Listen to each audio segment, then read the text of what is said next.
So hip hop sensation Megan Thee Stallion is not on trial. Tory Lanez, the rapper charged with shooting her in both feet, is on trial. But if you're getting your news from hip hop bloggers, podcasters, and social media, you might be misled. So let me break down what's actually happening in this case. So NBC reported that Tory Lanez, whose real name is Daystar Peterson, was charged in 2020 with assault of a semi-automatic firearm and carrying a loaded unregistered firearm in a vehicle, according to the Los Angeles County District's Attorney's Office. So prosecutors added a third charge, discharging a firearm with gross negligence earlier this month. Peterson has pleaded not guilty. If convicted, he could face more than 22 years in prison. So the trial began last Monday. Right now, the jury is deliberating on the case. The prosecution and the defense have offered, of course, as they do in most trials, vastly different accounts of what happened on the night in question. So the prosecution is alleging that Lanez shot Megan 5 times after she insulted his music, and that bruised his ego. The defense, however, is alleging that it was actually Megan's friend Kelsey who shot Megan because she was jealous of an intimate relationship between Megan and Lanez, despite the fact that Kelsey, 5 minutes after Megan was shot, texted Megan's bodyguard saying, help, Tory shot Meg. But one thing in this trial that's not disputed is that Megan was shot. Not disputed by the prosecutor, not disputed by the defense. But you might not know that if you've been getting your news about this trial from social media. So NBC News reported that the podcasts, blogs, and social media accounts have covered a variety of topics, including theories that Megan wasn't actually shot, drawing from a police report that didn't include the results of her surgery. So quickly, I just want to give some context to that. Megan first claimed that she stepped on broken glass, and that was how she injured her feet, because this shooting happened in 2020 in the wake of George Floyd. And once an x-ray was done that revealed she had bullet fragments in her feet, she announced to the police that it was Tory who shot her, but she said that she didn't initially say that because she was afraid the police were gonna kill another black man, that being Tory Lanez. So Catherine Knight Steele, a University of Maryland communications professor and author of Digital Black Feminism, talked to NBC and said, it's been very clear, as I've seen entertainment and gossip spaces commenting on the case, that she has been set up as someone who is out for herself, lying and problematic in all these ways. She continued on saying, this points to the way that mis and disinformation and misogynoir is trafficked because of its profitability. Even in the Black community, it's profitable for these sites to traffic the most vile stereotypes about Black women. So for anyone who's unaware, misogynoir is the intersection of sexism and racism, specifically directed at Black women. So she mentioned the misinformation about this trial, and I talked about the hip hop bloggers, social media, hip hop commentators. I want to show you a little bit about what that misinformation looks like. So let's take a look at this first tweet from Daily Loud. This Daily Loud reports on primarily hip hop news. So this tweet says, Tory Lanez DNA was reportedly not found on the gun used to shoot Megan Thee Stallion. So this isn't true. The DNA test did not come back negative, but it came back inconclusive. But Lanez did, however, test positive for gunshot residue. So let me show you another one. This is a tweet from DJ Academics, who is a popular podcaster who talks about rap, hip hop. He said Tory Lanez was going to have his driver testify on his behalf today. The prosecutors claimed they couldn't find him for hella long. Tory was about to hit them with a fatality today if the driver took the stand. So a couple issues with this tweet. First of all, he says that this is a stellar witness for Tory Lanez, but then says the prosecutors couldn't find him, which makes absolutely no sense. This isn't a witness for the prosecution. They wouldn't be the ones tasked with finding him. He also hints that he knows somehow what the driver was gonna testify to, despite the fact that there's no reason DJ Academics would have any inside knowledge on this.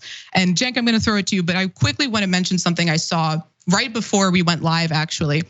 So the jury started deliberating at 1:30 p.m. Pacific time today. At about 1:15, several rap Twitter accounts that report on rap news, some with hundreds of thousands of followers, reported that they had gotten a leaked verdict saying that Tory Lanez was found not guilty. Before the jury had deliberated for even 1 second on this case, and that caused the term not guilty to trend on Twitter. So the misinformation around this case has been horrendous. Megan Thee Stallion has really, suffered through this for 2 years after suffering through being shot. Cenk, I know you said you didn't know who Tory Lanez was before we talked about this today. What are your initial impressions on this case? Yeah, so I don't give a damn who Tory Lanez is. I don't care about his music. I don't care about any of that. And if you care about his music and think that because of that he should be able to shoot people in the feet, you're a weirdo. And by the way, there's musicians that I love, but I don't think Chuck D or Tom Morello should be allowed to shoot people just because I like their music. Okay. So now I have a pretty good sense. I think I have in fact, an excellent sense of what happened here. I'm gonna give you my opinion and based on facts. So if you hear anybody pushing that she wasn't actually shot, then okay, those guys are biased and I should completely ignore them. There's bullet fragments in her foot and there's gun residue on his hand.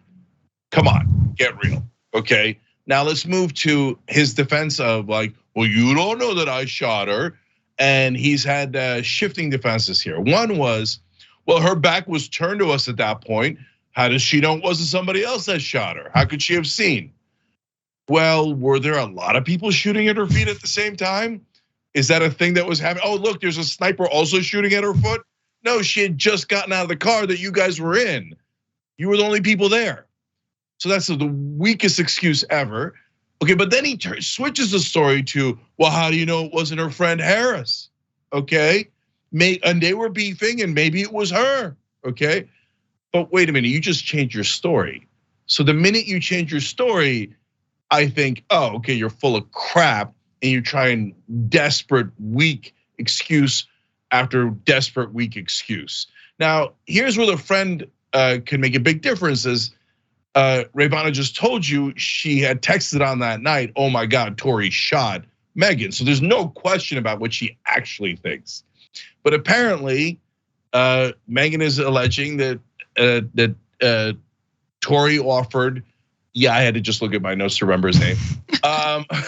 Tory offered $1 million to both of them to quote unquote be quiet. But get a load of this. This is my favorite part, Rayvana.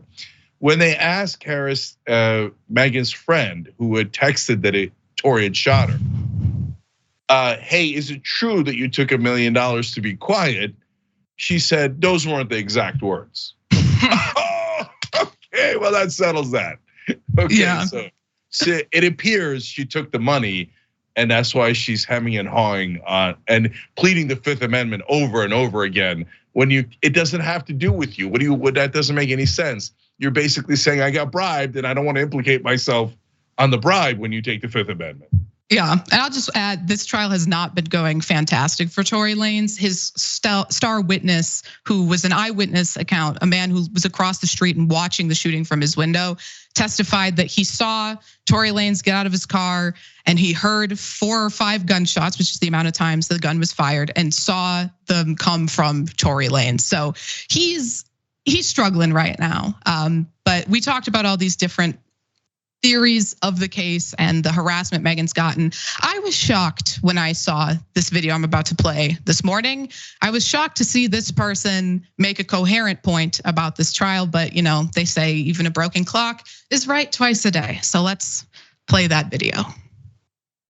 This is real violence. This is real physical violence, the worst kind of violence that you could ever imagine between a man and a woman. You are talking about someone who just shot a person, okay? So what happens next? Well, there's a lot of speculations, articles ran, people didn't know what happened, but I'll tell you what happened online. Megan was mocked by women and men alike, particularly in Black culture. People, they couldn't believe like this situation happened. They think it's funny, maybe, that she got shot in the foot and had to get surgery performed. You're not seeing a bunch of people that are calling out Tory Lanez for this violence, no. I hate to say it, and this is probably the only time in my life that I'll say these words, but Candace Owens is completely right. Megan was demonized for years for being shot while Tory Lanez was celebrated and defended, so much so that when Megan Thee Stallion took the stand as a witness in this trial, she said she wished that Tory Lanez had killed her that night because the blowback that she suffered from being the victim of a shooting was so insufferable and so immense that she would rather be dead. But so I gave credit to Candace Owens for being right this one time. I also want to give credit to Olaimi Olarin for being right, in my opinion, all the time. She is a public defender and regular co-host of The Hills Rising, and this is what she had to say about the trial. It is so disheartening seeing the treatment of Meg Thee Stallion. Like it honestly is disheartening to see like so many, not just Black men, but Black women too, be itching, just itching. Like the inherent desire is to vilify this Black woman, because it's not like Tory Lanez is some beloved figure. He's not. He's not. He was not. Y'all only chose to uplift and propel this little leprechaun to this kind of fake iconic status y'all pretend he has now, just to vilify this woman because he shot her. And y'all know he shot her. That's the crazy thing. And she's completely right. Listen, I was familiar with both Tory Lanez and Megan Thee Stallion prior to the shooting. And I know that Tory Lanez doesn't have this many fans. Like, go ask anybody to name a Tory Lanez song. I promise you, almost nobody will be able to. Ask them to name a Meg Thee Stallion song. They will all be able to name at least one song. And so it's compounding the fact that she's a woman, she's a Black woman, and that she was a successful Black woman in a male-dominated field, rap, that people really just came together, not to support Tory Lanez, but to hate and demonize Megan Thee Stallion. Cenk. So, Rayvon, I don't appreciate what you're doing because you know that if Candace Owens is ever right, the universe is going to collapse in on itself, and you've put us in great danger. So it's my job here to distinguish between what Candace Owens said and what Olaimi said, because there was one important difference there, and guys, it was subtle, but it's important.